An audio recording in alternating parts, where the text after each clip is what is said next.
Shalom Bapak Ibu Saudara yang diberkati Tuhan. Kebenaran kita hari ini 22 Mei 2024 berjudul Jangan Setengah-setengah. Alkitab sudah membuktikan bahwa orang yang sungguh-sungguh berurusan dengan Allah, dalam arti berurusan positif, mengikut jalan Tuhan, pasti diberkati, pasti tidak dipermalukan. Jadi kita jangan setengah-setengah, sebab Tuhan tidak kompromi dengan orang yang setengah-setengah. Kalau Tuhan berkata kamu tidak dapat mengabdi kepada dua tuan, itu artinya kita 100% untuk Tuhan, atau tidak usah sama sekali. Ini yang benar. Kasihilah Tuhan Allahmu bukan separuh, apalagi seperempat, tapi dengan segenap hatimu, segenap jiwamu, segenap akal budimu, dan segenap kekuatanmu. Coba kita perhatikan bencana-bencana alam yang terjadi di dunia. Angin tornado, banjir, gempa bumi, tsunami atau kecelakaan-kecelakaan besar yang terjadi. Dengan melihat hal-hal itu, kita jadi melek. Manusia itu bukan siapa-siapa dan tidak bisa berbuat apa-apa kalau sudah menghadapi bencana. Apalagi kalau kita membaca 2 Petrus 3 ayat 9-11, di mana unsur-unsur di udara akan terbakar dalam nyala api. Kok manusia bisa tidak takut? Ini bukan mengintimidasi atau menakut-nakuti, namun memang kita harus takut. Oleh sebab itu, jangan setengah-setengah. Kita sekarang punya prinsip baru, siang malam memikirkan Tuhan. Harus se-ekstrim-ekstrimnya. Kita harus berani berkata seperti Musa berkata, ketika Tuhan mau meninggalkan bangsa Israel karena bangsa itu keras kepala. Jika engkau sendiri tidak membimbing kami, janganlah suruh kami berangkat dari sini. Jangan sombong. Modal uang itu bukan segalanya. Modal relasi, koneksi, pejabat, aparat keamanan juga bukan segalanya. Tidak ada yang bisa menjanjikan kecuali Tuhan.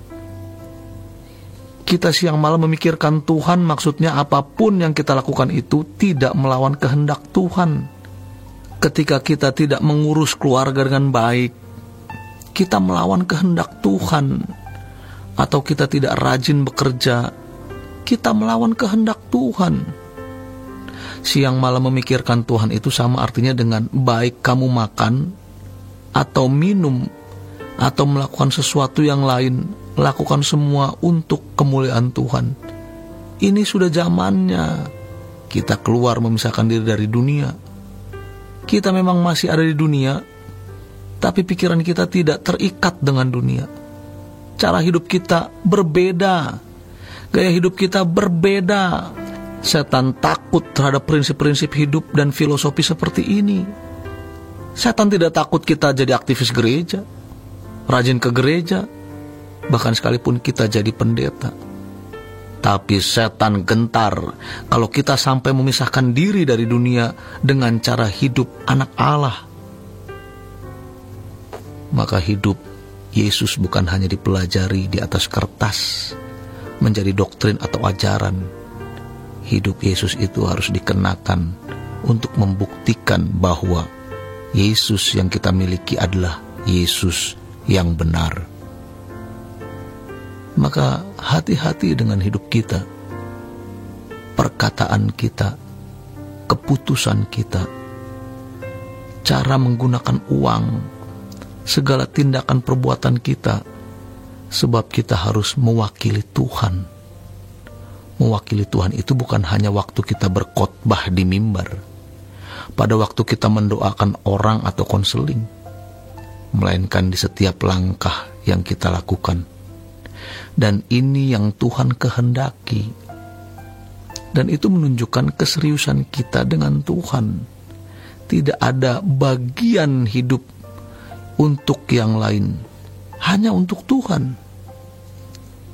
Ketika seseorang jatuh cinta, bau apapun yang ada padanya jadi enak. Kenapa kita tidak membuat hati kita kasmaran dengan Tuhan? Kenapa kita tidak membaui keharuman Tuhan dan berkata, ini yang aku suka, aku mau mencium keharumannya.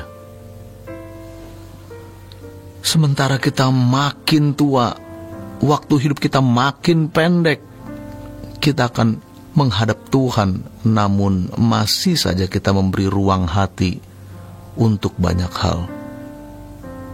Kita harus melekat dengan Tuhan, siang malam memikirkan Tuhan, sampai kita benar-benar mengalami Tuhan. Kalau kita belum gila di mata dunia, berarti kita belum waras di mata Tuhan. Paulus pun dikatain gila, Yesus pun dikatai gila. Memang kita tidak boleh nyentrik. Kita tetap harus hidup wajar dan santun, hidup bermasyarakat dengan baik, tapi kita harus serius memiliki fokus kepada Tuhan dan kerajaannya. Jadi pada intinya kita harus memiliki kehidupan yang benar-benar berpusat pada Allah, dan itu tidak mudah.